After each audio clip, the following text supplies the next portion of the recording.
ভোটটো দিবৰ সময়ত হে বাইদেউ আপুনি ভোটটো দিয়াৰ কাৰণে মই আপোনাক এটা তোমাকো এটা অনুৰোধ জনালোঁ আপোনাকো এটা অনুৰোধ জনালোঁ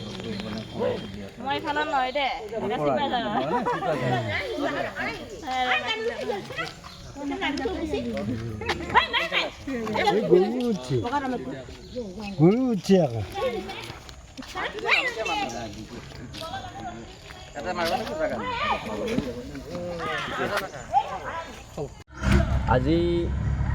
পুৰা দিনজোৰা কাৰ্যসূচীৰে মানুহৰ গৃহ ভ্ৰমণ কৰি প্ৰতিটো পৰিয়াললৈ গৈ তেখেতসকলৰ ওচৰত মই ভাৰতীয় জাতীয় কংগ্ৰেছ দলৰ সপক্ষে অহা 7 তাৰিখে হ'বলগীয়া নিৰ্বাচনত ভোট দিবৰ কাৰণে অনুৰোধ জনাইছোঁ। মই চেঙেলীয়াজাৰ গাঁও পঞ্চায়তৰ পৰা ভাৰতীয় জাতীয় কংগ্ৰেছ দলৰ আঞ্চলিক সদস্য পদত প্ৰতিদ্বন্দ্বিত কৰি ইতিমধ্যে মই 1000 অধিক পৰিয়ালক মই তেখেতসকলৰ গৃহলৈ গৈ তেখেতসকলক মোক ভোট দিয়াৰ কাৰণে মই অনুৰোধ জনাইছোঁ। আৰু যিমানখিনি ব্যক্তিয়ে মোক সঁহাৰি প্ৰদান কৰিছে মই আশাবাদী যে আগন্তুক 7 তাৰিখে হ'ব লগা নিৰ্বাচনত মোৰ সপক্ষে চেঙেলীয়াঝাৰ পঞ্চায়তৰ প্ৰায় 14খন গাঁৱৰ 10টা ৱাৰ্ডৰ যথেষ্ট অধিক সংখ্যক লোকে মোৰ সপক্ষে ৰায় দিব বুলি মই এটা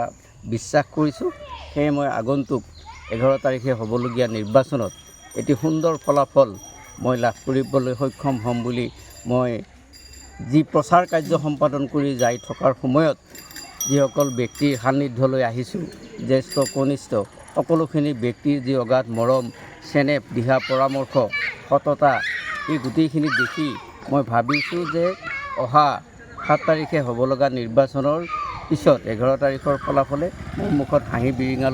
বিৰিঙাবলৈ সক্ষম হ'ব বুলি মই আশাবাদী। নমস্কাৰ।